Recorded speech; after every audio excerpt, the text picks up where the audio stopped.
Think of the people you interact with every day. Would you want to spend a day in a canoe with them? Hi, I'm Nathan Mercero, CEO of Planning Alternatives. We're a disruptive brand in the financial planning space with a point of view that true wealth has nothing to do with money. Growing up in a small town in Canada, I experienced examples of families with money and without. It started me on this journey of understanding wealth and the idea that spending a day in a canoe with someone could be one of the best investments you could make. Join me as I sit down with leaders, entrepreneurs, creatives, rule breakers, and friends to discover their perspective of true wealth. And maybe you'll start to shift yours. Well,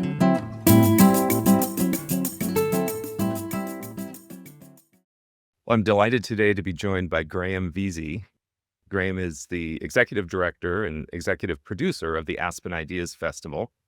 Graham spent the last 13 years devoted to sustainably transforming neighborhoods. He has a wide range of activities that he's focused on. He's a principal of Northwater Productions, an Emmy Award-winning media and events firm.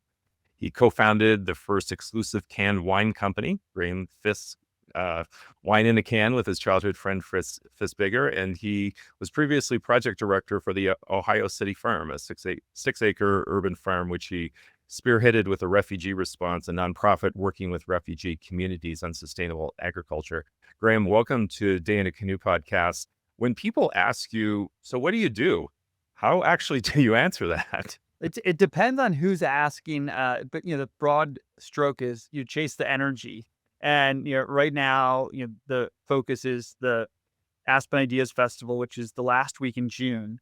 And for me, that's all consuming as we get ready to welcome 4,000 people to the 40-acre campus in Aspen, Colorado, that was designed by the famed Bauhaus pioneer Herbert Bayer from 1953 to 1973. So it depends on the time of the year and who's asking, but chasing the energy is something that's the through line of it all. Fair enough. For listeners who may not know, what is the Aspen Ideas Festival all about? The Aspen Ideas Festival is the largest public program of the Aspen Institute. The Aspen Institute is an organization that's been around for 75 years, devoted to ignite human potential. And the festival is 7 days on the campus of the Institute in Aspen, Colorado. And we have about 250 different speakers. We've got 120 plus sessions, and they involve dialogues and panels and conversations and workshops and roundtables. And it's really a 360-degree immersive experience. It starts at 7 a.m. and goes till the bar closes at the nightcap, which is conversations over cocktails at the bar and restaurant that's on our campus. Well, I'm looking forward to being a first-time attender at the end of June, and I'm sure there's going to be lots to learn. What have you discovered or observed that the people who attend have as either takeaways or those light bulb moments? And then the other side of that, from an organization standpoint, what are some of the fulfilling parts for the job that you're doing as an organizer? Yeah, the goal is that everybody who comes on our campus, the attendees like yourself, the scholars, the fellows, leave more inspired to have a greater impact on their communities and the world. And that mission is fulfilling into itself. I particularly am excited about some of the longer term initiatives that we've rolled out, whether it's the culinary conversation that's bringing the Michelin star chef from the taqueria in Mexico City, or it's the C.J. Henry art installation that's planting, and I'm using giant air quotes here, 15,000 inflatable zero waste wildflowers in tribute to Elizabeth Pepka, who is the co-founder of the Aspen Institute. We'll have music, and then we've got the thought leaders in almost every discipline, from architects that are Pritzker Award winners to former UN ambassadors to celebrated thinkers on AI to conversations with the head of the National Economic Council, Kevin Hassett. So we really have a wide spectrum of conversations. And I think it's that wide variety that helps people who come to the festival forge meaningful relationships that last well beyond the week on campus. You mentioned the term follow the energy, and that's something that you're dialed into. What does that mean? And how do you use that to, I guess, as a navigational system for yourself? I think it's somewhat just, instinct, and then the other thing is that fulfillment that you'd mentioned. And so the three core values that I've got is fairness, integrity, and achievement.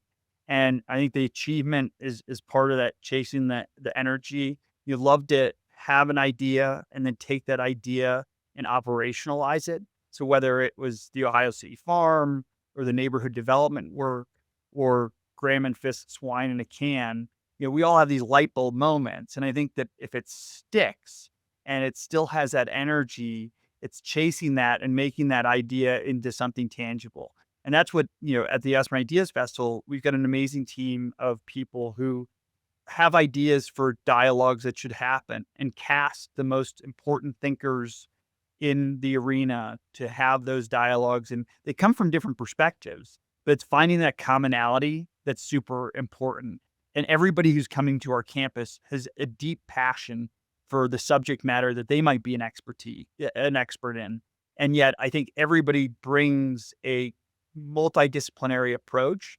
And I think that's why, the festival's not a conference. It's not a summit.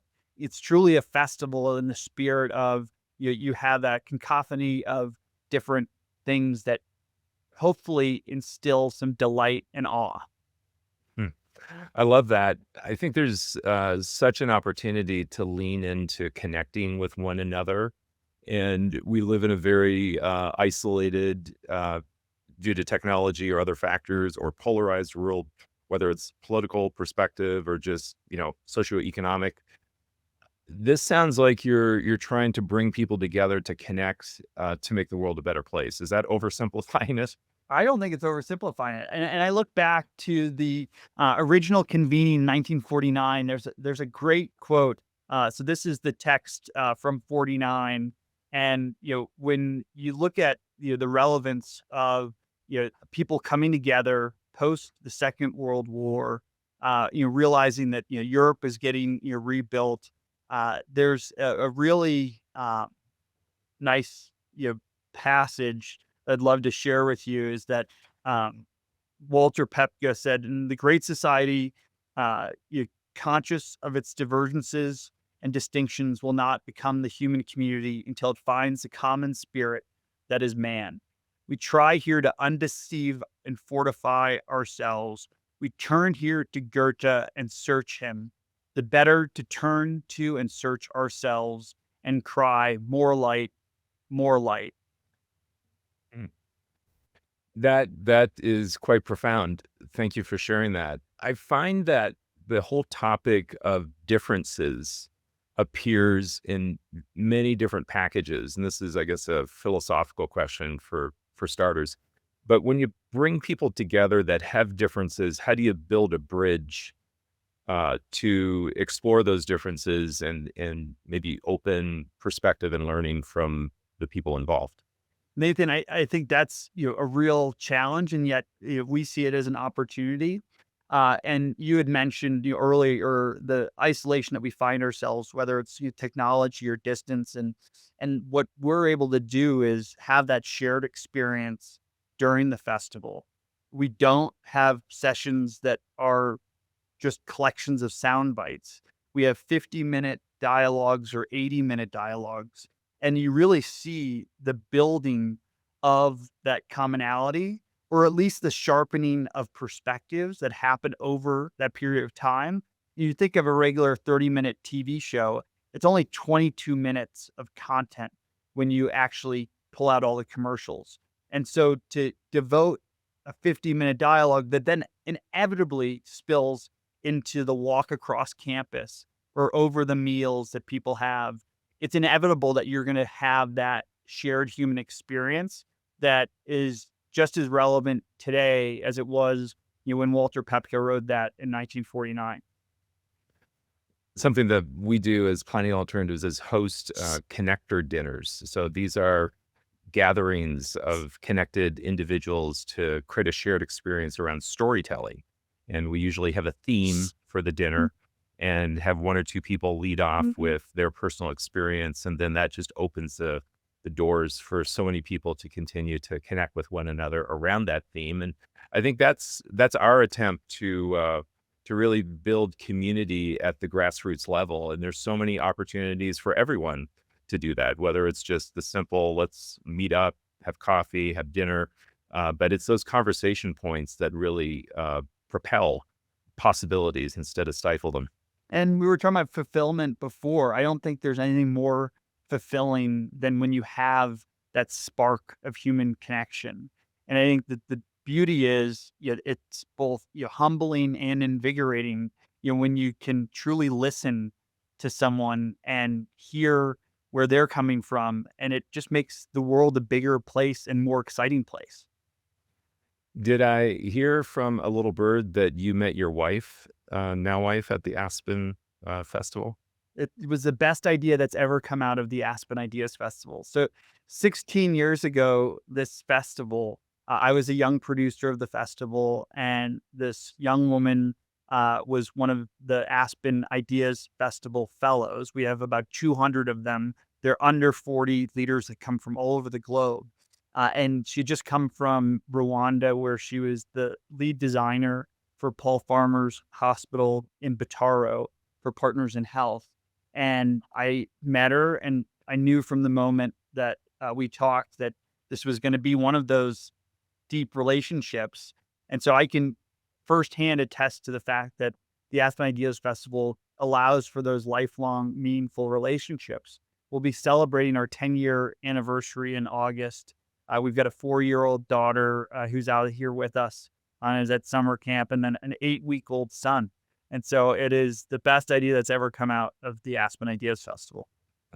Well, that's a great testimonial and congratulations. Now, the relationship between partners, spouses, close friends often gets filled with, just this mixing bowl of life and perspective and opinions and time constraints. What have you learned working about yourself, working with your wife in this job relationship too? Yeah, I think that, she definitely, brings a perfectionism that helps me be better. She, went to graduate school for architecture, and I think it is, through, our 16-year relationship, and she was finishing up her graduate degree in architecture, that gave me a love for design and architecture. And so, even when I'm drawing a square, if I'm trying to make a point, like, I have to make sure that those edges connect, because she's such a stickler when she's drafting something on sketch paper. So I think that she brings that, where I might be overly ambitious with a certain idea. She can be grounding, but also help to think about it from a design thinking standpoint. So not the built environment, but more the systems design, which is something she's also been remarkable at. She was a global innovator in residence at IDEO.org. And so the whole notion of human centered design is something that she is a professional at. And it spills into some of the ways I approach problems and trying to find solutions. So it's a real collaboration. We're a team. We are informally a team when it comes to ideas that she'll have and say, "Oh, have you guys thought about this musical act?"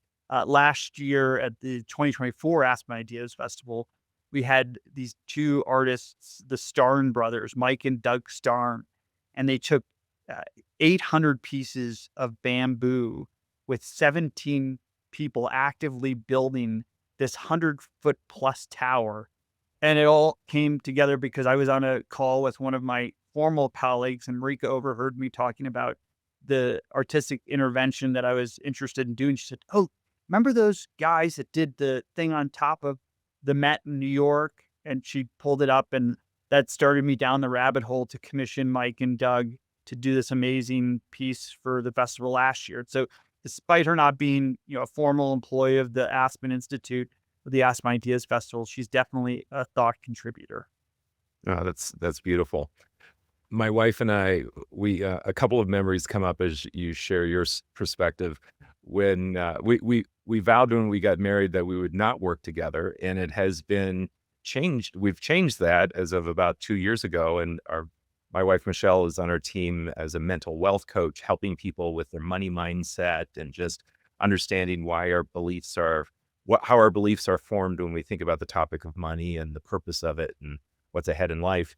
And, the other thought that came up was, I had flashback to when we were having our vows in our marriage ceremony, and the ministers said, "The two shall become one." And my wife looked at me and just mouthed the words, "Which one?" And which, So it's and a, it's a yeah, yeah. You have a strong partner in your wife, as I do in Marika, and I think that it helps push and challenge us to be better humans. absolutely, absolutely. Now, you ran for Congress at age 26. What motivated you? It was an interesting endeavor. It definitely was a big swing and one that I missed. And so I think that, acknowledging it as a failure from an electoral standpoint is clear when you look at the results. But the theory was, and this was again an ambitious theory, was that the redistricting that happened in Ohio pit two longtime Democratic Congress people together. Marcy Kaptur, who's the longest serving female congresswoman at the time, and Dennis Kucinich, who is a staple of Northern Ohio politics. He was the boy mayor back in the day. And I thought, all right, if I could you have them each take 33% of the vote, I can just eke out with a little bit above a third. So that was the theory. And it was also a theory that you had people really upset with Congress at the time. And so running against two long-term Congress people could run as the outside candidate. It was a great experience. I, had multiple debates, and I felt like the debate prep and the debate execution, was superior. I think they looked and said, "Who is this young buck that's beating us up with all these facts?" And yet, at the end of the day, there was just no way that as somebody in their late 20s without unlimited pocketbook could in just a few months unseat two of the strongest Congress people, not only in Northern Ohio, but in the U.S.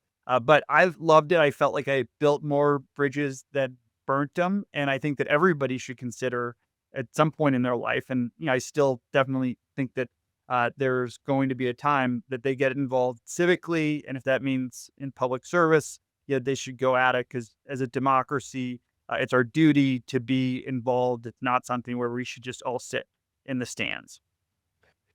You mentioned Ohio and you're from Cleveland. You went to college in Maine and then spent some early years in New York. What brought you back to Cleveland and invest in Cleveland the way you have? Yeah, it's funny to be sitting in my office in Aspen. So I keep an office here on our campus, and I'm here once a month to meet and strategize with the team. The headquarters for the institute's in DC, and so I think of Cleveland as really, we split the difference. I get the best of all worlds. And so when I was in my 20s, I was bouncing around to different beach towns and ski towns, working for a mentor of mine named Tom Scott, who started the juice company Nantucket Nectars. And then when he sold that to Cadbury Schweppes, he got involved with local media and started Plum TV, which was a network of different beach town and ski town TV channels. And what I found is these are places that are remarkable to visit. And I'm a fifth generation summer Nantucket person. My great grandfather opened up the first golf range there. And yet these communities, are really a huge part of the population is a revolving door. And so they're beautiful and you've got visitors, but every 2 weeks, majority of the population turns over. And I was craving the deep rooted sense of community that I grew up with in Cleveland, and with Midwest nice is definitely a thing. And I really am empathetic to it. And so when I was bouncing from these different resort towns, I was craving that Midwest nice. I was craving a place that had, a genuine texture and history. And so when I moved back to Cleveland in 2008, it was really a desire to get civically involved, to have an impact on the place, to be in the arena. as opposed to being in these places that most folks are there to vacation. So I really enjoyed the last, now, 20, almost 20 years of being back in Cleveland, having grown up there. And what I found is that it's a sandbox that has an ability to be involved both civically and from a business standpoint. And we bought an old firehouse in 2011 that still has 3 poles, and Marika and I moved into it. And yeah, this is a structure that was constructed in 1854. It's gorgeous red brick building. And, there's friends of mine that live in New York or Boston or Chicago, and their studio apartment that's a walk up, costs as much as the firehouse, that we've found such fulfillment in renovating and restoring and bringing in small businesses. So I still work out of the firehouse. Marika has her studio in the old battalion's chief office, but on the ground floor, there's a James Beard nominated deli and bakery called Larder. There's the best coffee shop in Cleveland called Rise and Star Coffee Roasters. And then there's the best floral design company called Urban Orchid. And then from the firehouse, we grew and did additional neighborhood development, which includes retail, residential, and we've now created an enclave that is the most walkable, and I'd say hip in terms of local retail offerings in Cleveland. And it's been celebrated in publications both nationally and internationally, from Vanity Fair to the New York Times. And it's something that for us, we've been able to help design something right outside of our doorstep that we then benefit from and are raising our 2 kids in. Congratulations. That's amazing. As we wrap up, the topic of fulfillment, we've both mentioned that. At Planning Alternatives, we believe in true wealth, which is what's the point of the money, what's available in life so that you can move into that lane of fulfillment. What does fulfillment mean to you at this life stage? I think I'm coming off of 8 weeks seeing the miracle of a kid coming into the world. And so, I think especially, with what you do and the visioning with your clients, is, something I'm hyper aware of now, because I see this 8-week-old that I get to hold in my hand, and I've got my 4-year-old that's nestled up and is a great big sister. You say, we want to make sure that the world that we're leaving them is better than the one that we inherited. And I think, inherited is the quality of life. It's the wealth, as you said, holistically, not just monetarily. And so, I'm still got the glow of a new dad. And yet I look at it and I see the future, and it's a heavy obligation, but it's one where it gets the wheels turning to try to answer the question that you asked, and to see them grow up happy and healthy and continue to deepen the relationship with my wife. That is fulfillment right now at this time for me. Love it. Graham, it's been a pleasure having a conversation with you. I look forward to seeing you at the festival, and all the best and congratulations on everything that you've put energy towards. Nathan, I so enjoyed this time with you in the canoe, and always like to help share the story of the Aspen Institute and the Aspen Ideas Festival. So thank you for this platform. Our pleasure. Thanks for listening. If you enjoyed the show, please leave a review. To discover what wealth means to you, please take our assessment at planningalt.com.